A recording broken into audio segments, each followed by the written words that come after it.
and welcome back to Sounds of Living. I'm your host today, Alex Kellerman. I'm sitting here with Maria Kellerman, my sister. Maria, say what's up. Hello. How's it going? It's going good. Yeah. Is this your first podcast you've ever been on? Yes, this is. Well, I hope that you have a good time because this has been a new passion of mine and I'm really excited to do your interview. So, Maria, can you tell us about yourself? Well, I'm 21 years old, and I have my own dog, who's a golden retriever. He's a service dog. I am a dog trainer, so that's what I do for a living. I have my own business, dog training. And then I also ride horses at a ranch. I've been riding horses for about 10 years now, so a big part of my lifestyle is animals. Awesome. What's your business called? Lifetime Pet Training, and you can find me on Instagram, and also just look me up online as well too, just lifetimepettraining.com. Just read a little bit about myself. Cool. How long have you been doing the pet training? Well, I started my business almost a year ago. It'll be a year in December. Previously, before that, I worked at a dog training facility for, I'd say, 4 months. Before the dog training facility, before I even got into dog training, I worked as a veterinary assistant at a vet clinic for 3 years. And then dog training just kind of became my calling. That's super cool. For your first pivotal moment that you put down, it was our parents' divorce. Can you tell me more about what you experienced and just how it made you feel? Yeah, that was in high school, so I was definitely still figuring out who I was as a person and what I wanted to do with my life. And it was a shock when my parents divorced. I didn't see it coming, so it kind of definitely shaped me, who I am as a person today, who I am as an individual. But I also learned a lot from it. I can't take back what happened, and I didn't have control over all those things, but it definitely made me who I am at today. Yeah. So what songs, artists, albums got you through it? Well, that was definitely a dark time for my life. So I was listening to a lot of X and Lil Peep. Those were some times in my life, which those two artists can be, kind of dark. You have to be going through it to be listening to them. A lot of their songs are very, raw and personal, but it's still good music, Yeah. So tell me more about that music. Like, were there any specific songs that you would listen to on repeat? What exactly about their music spoke to you? I wouldn't say there's one specific song that spoke out to me. I would say just their songs in general, their style, the vibe. Yeah, the style of the music. It was almost like a release, sort of, and you could relate to it too. And it was just powerful lyrics, that were being sung or said. All of it together with the instruments and musics and the lyrics coming in together. It was something that I could relate on, and I could almost, it was like an escape, sort of like a release. I can escape and just listen to that song and be with that song. Yeah. If that makes sense. You felt like that with Lil Peep, X, Juice WRLD. There's some other artists that you put in there too, like SZA and some country singers, Drake, Frank Ocean.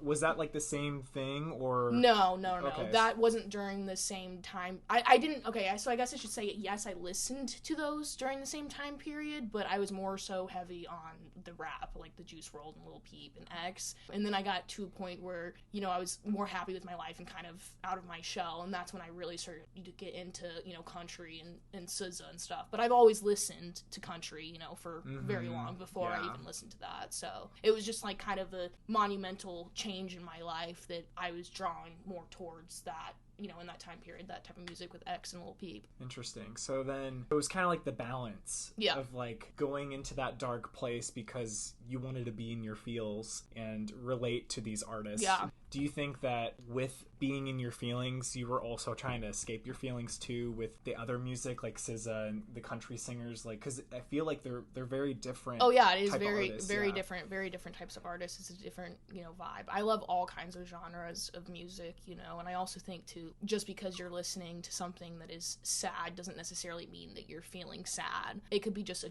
good song in general. Can you go in more detail about that? I think, a lot of R&B artists like Brent and Frank Ocean, Sonder too, all of them, a lot of their stuff can be perceived as, sad or depressing. But I also think too, it's the rhythm of music. Some music is just, it's good. You know what I'm saying? And so you think it's more about, yes, you are listening to what they're saying. But I also think too is how you perceive it, and as a person, how you take So it's like the actual instruments and the production and like how that made you feel? Yeah, yeah. I'm not always looking into depth of it as much as the message of the song. Okay, so it's like a mix between like some days you would be listening to it for the words, other days you'd be listening to it for like how it sounds. How it sounds, yes. Okay. Like how it's like it makes you feel good. Yeah.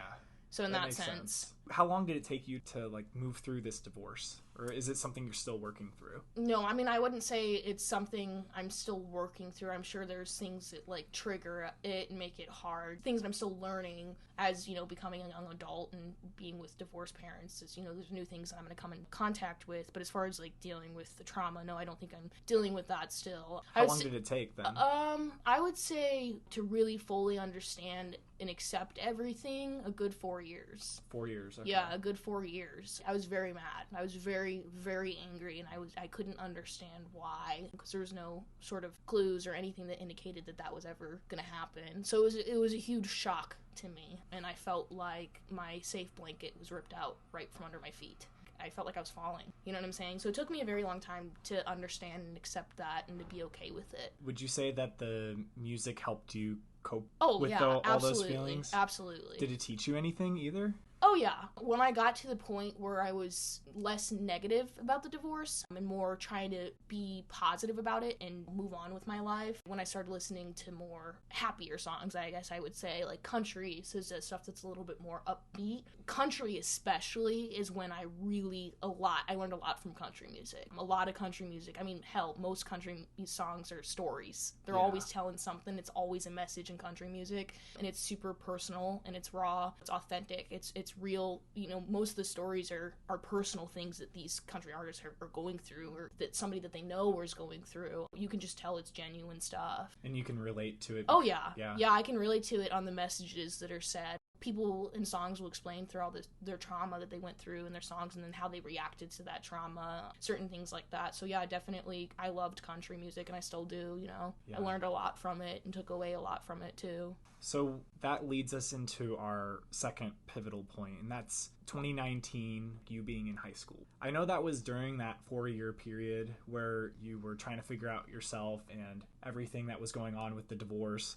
What exactly about that year was so important to you, especially with Tim McGraw? 2019, I went to a Tim McGraw concert with one of my really good friends, Natalie Welch, and it was a girls' trip, actually, with her mom and my mom, and we went to Nevada, and it was my first country concert, and I had a blast. I loved country music. I think that when I first started listening to it, I was in 2nd or 3rd grade, and I liked it, and I was like, I started to like it and stuff like that, but when I really started to fall in love with it was when I went to that Tim McGraw concert. I don't know, it was just an experience that was so much fun. I had a blast. I was hanging out with, people that I cared about, with my mom, my friend, and I was listening to music that I liked. It was just a really great concert, great vibes, and it was a moment that I'll always remember too, because I spent it with my mom and, one of my really good friends. Definitely from there on out, I definitely think that, like, country became a big part of my lifestyle. That's interesting. Were there any specific songs that he performed that you were like, oh my god, this is so good? Yes. Yeah, it is. It's definitely,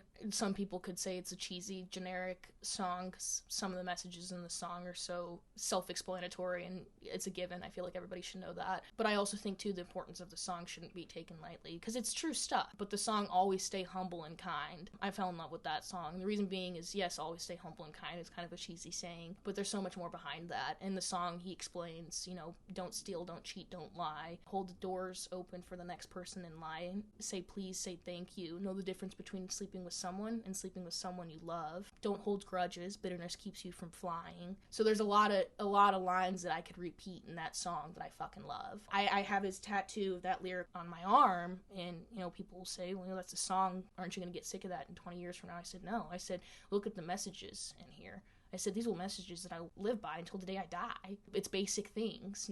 Don't steal, don't cheat, don't lie, being honest, don't hold grudges, bitterness keeps you from flying. All such really great messages that, like, I would feel like there would be many times in your life you would refer back to these messages and understand, oh, this is why that makes sense, or, oh, I understand why I don't hold grudges. Yeah. So it's just important things that I was like, wow, that makes sense. And I see it. So I liked that. I loved that song, and I still do. Wow, that was pretty cool.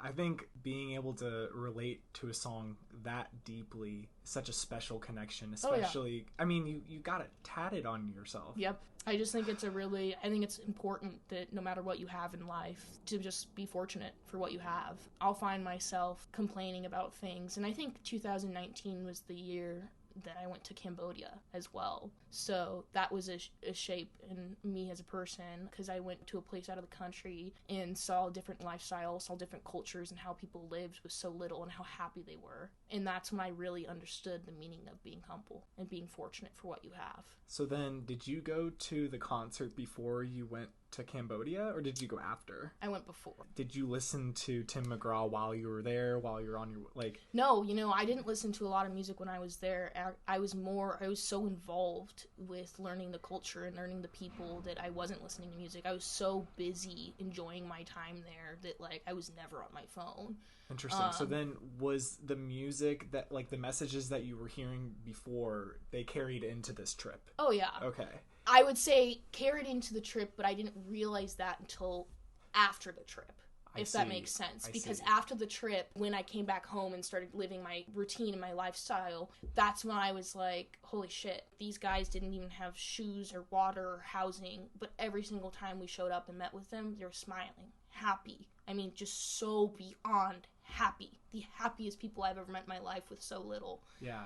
And then it makes you look at yourself and you're over here complaining about not getting Chick-fil-A or, running out of gas and stuff like that. And I'm like, the hell am I complaining for? Yeah. Look at these kids. They're so damn happy. And it puts you in perspective. It really does. Yeah.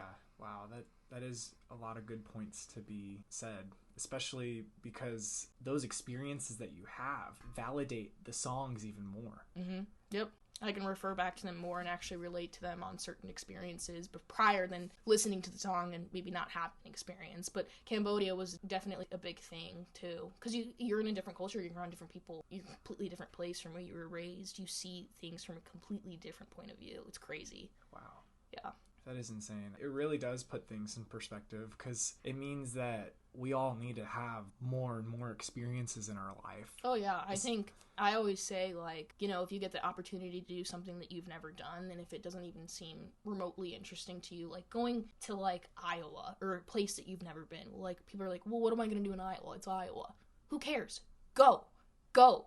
Go. Always go. Do something. If you've never done it, go, because you're going to always take away something and you're going to learn something, and then you'll be able to say, oh, I did that. Yeah. And I always think too that there's always a positive to something. There's always something you're going to take away from doing something or experiencing something. I always say, if you get the chance to go somewhere that you've never gone or do something that you've never done, do it. And if you don't like it, then you don't like it. You learned that. And if you do like it, then you learn that you love it, Yeah. Do it. That's amazing, Maria. I'm really happy that you've been able to learn so much from your life experiences and then connect it to the music that you're listening to. We have one final pivotal point, and this is more recent. You just moved out of Mom's house around July, correct? Or August? July? Tell me more about that experience. What was that like? You had gone from 2019 to 2023. Yeah. There's been a lot that's happened. Well, yeah, I mean, I lived in multiple houses, with my parents divorcing, so Alex didn't switch between houses, so I was switching between houses by myself. So I lived in Apache Junction. I lived in Chandler, multiple houses in Chandler. I lived in Cave Creek. Here I am in Phoenix now, so I jumped around. I got used to jumping around a lot and just kind of going with the flow. The only really consistent thing in my life was my dog. I mean, that's why my dog is, means a lot to me, and he's very important to me, but he's also taught me a lot in life too. That's why dogs are amazing, just FYI. I learned a lot. I think that, of course, moving out and having change in any type of way is always going to be hard. You're going to be uncomfortable. That's normal, because when you go through change, it's something that you're maybe not used to, and so you might be scared or uncomfortable, and it might be, something that you're not really looking forward to, because when you're comfortable, you have a structure and you have a system, and to kind of go and pull away from that system, it can be scary. And what was the scariest part about it? There was a lot of things I was looking forward to as far as moving out of my mom's house, but there's some scary things like, just financial stability, and then also too, you know that you have support, but it's just different when you're not constantly around that, if that makes sense. Mm-hmm. You know you're a phone call away from your mom, but it's different from like constantly waking up and just being in the house with your mom and not necessarily having conversations or talks, but just her being there, like her presence, you know. Yeah. That's different. Having the presence of people around you that you were living with, you know, for so long, and that not being there, and then you just kind of being by yourself, you sort of feel like you're alone, but you know you're not. And so that's like something that was hard to process for me at the beginning. This is going to sound like a weird question because I'm the person interviewing, but how was it moving in with me? Like, has it been difficult? Yeah, like... it's definitely, I mean, it's been challenging, but I also think too that I remind myself that I've been lucky to kind of sit on the outside of all my friends that moved out and moved into houses or dorms and stuff before me, because I was living with my mom still for 2 years, and so in that 2-year span, a lot of my friends were moving out, and so I got to kind of see, and they were the guinea pigs, and I got to kind of see how it was living with roommates. You know, I told myself that, like, you're my brother, and so obviously we're gonna get in bickerments and fights. That's normal. That's how it goes. But I said that what I can tell myself is that I know for a fact that it'll always be resolved and it'll always end up okay because you're my brother. With friends, I can't count on that. And so I said, I know I'm gonna have my challenges and my tough times with you, but I'm not worried about things not working out. I think they will. I just think it takes effort and energy from the both of us and work from the both of us, and I think it will.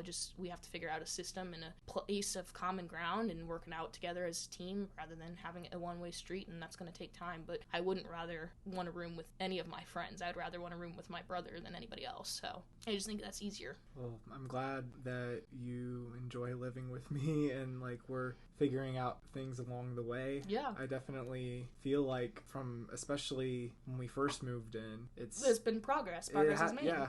A lot of progress has been made. Nothing happens overnight, and sometimes it takes longer than you expect, and sometimes it takes shorter than you expect, but that's just how things are. I mean, and we're also, like, going through our own changes, too. It's, like, a lot of our own personal struggles and trying to balance that with living together and trying to learn how to cope with one Absolutely. Another. You know, like, I feel grateful that I get to have this experience even though we're hitting these bumps. Yeah, I think that's normal. I think the bumps are healthy, you know? If you're not making mistakes, then how are you growing and learning? Yeah. You know? Mm-hmm. To get back to the music part of the moving out, you put down that you listened to Brent Faiyaz, Frank Ocean again, and some 80s artists. So I listen to a bunch of different genres now, but I've been really hit big on like R&B lately. I don't know, something about it is like so like soul, and it can be happy and chill and vibe and like just take it easy type of things, and also some of it too is just has great messages to it. But I also, again, like I love different genres. Like I'm a type of person that I love all kinds of genres of music except for screamo. That's about it. I won't. Yeah. And anything that's like religious, I like, you know, the praying music, that's a no-go for me. But I love country, I love 80s, I love pop, I love rap, I love hip-hop, I love R&B, I like 50s, 60s, and 70s, I like classical, you know, I like all that stuff. And so you're just jumping around. I am. Since you've been moving here. But yeah, like, I've been jumping around since I've been out of the house and feeling all of it. To me, I'm like the type of person where like I'm in a car ride, I can't listen to a full song. I like to get every genre in. Like, we want sad vibes, great, let's get sad vibes in. We want some party vibes, let's get it all in. Like, you will be crying, smiling, laughing, and having a great time. You'll go through all the emotions being in my vehicle if you drive with me. That's how it is. You just experience all the emotions because we go through every genre of music. So which 80s artists do you like? Well, there's a lot of them. Here, give me top 10. Top 10? Yeah.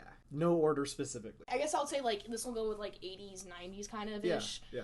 But Prince, obviously. Queen. Blondie's good. Journey's good. I like Prince a lot. Prince is a really good one. His music is super fun. Michael Jackson's good, too. John Lennon. Stevie Wonder. I like Frankie Valli and the Four Seasons, but that's not 80s. It's way before then. Oh, Fleetwood Mac. That's a good one. I like her a lot. Stevie Nicks. That's a really good band. Air Supply. There's a bunch of bands. I could go on and on and on. I just have to think about it. And here, give us one more. Okay, I'm gonna go with Biggie. Biggie. That's one more. Biggie. I like Biggie. You're like 80s. Boom. Hip-hop. Biggie. He's 90s, isn't he? Yeah. Yeah. I like Biggie. He's good. The Notorious B.I.G., yeah, he's good. You know, all that stuff. Nas is good, too. Kendrick is good, but now we're going up. You're like, I like it all. I want to list everything. Literally. going up in the years. So what about all these artists? Like, you just want to feel it all?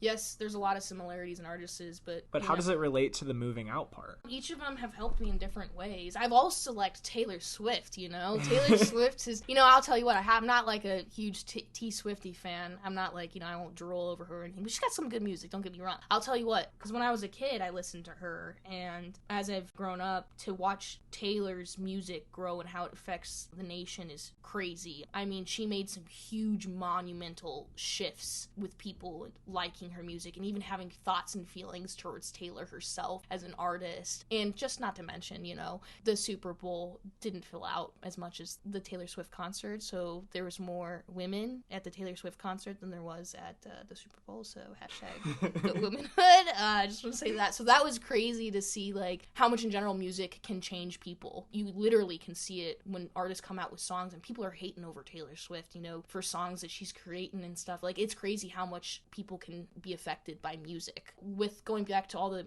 songs that I've listened to with the different genres, each of them have helped in different ways for different times of moving out, for different feelings that I've felt, different emotions that I'm going through. They all have their place and time for what I'm listening to, certain vibes I'm feeling, or, whatever the case might be. That's why I choose to listen to certain genres. Wow. I mean, I feel like a lot of people can relate to that, though. Yeah. It's hard to choose what specifically makes you feel a certain way when you want to feel it all. Oh, yeah, for sure. Before we end our episode, I always like to give everyone a chance to say something to the world. It could be like a quote, could be just a nice word. Like, I don't know. It's whatever you want to make it. I mean, I'm a true believer of everything happens for a reason, but I also think, too, when you are going through your hard times in life, where you hit bumps and hard patches and challenges, good to remind yourself that nothing lasts good forever, but nothing stays bad forever. Or I guess I should say nothing stays good forever, but nothing stays bad forever. So it's the imperfect balance to life. It's kind of a shaky saying, but if you had all good, then life wouldn't have a balance to it. If you had all bad, it wouldn't have a balance to it. So it's the imperfect balance to life. So just to remind yourself, when you're at those hard times, it's not going to last forever, and there's always a light at the end of the tunnel. So keep moving forward, and you're the only person that can pick you up when you're at your lowest. Always pick yourself up and move forward. There's always going to be a reason. Might be hard to find that reason, but find it. Those are really good points, Maria. Thanks for sharing. And to conclude our episode, thank you again for listening, and to wherever you are, I wish you happiness and good health. See you next episode.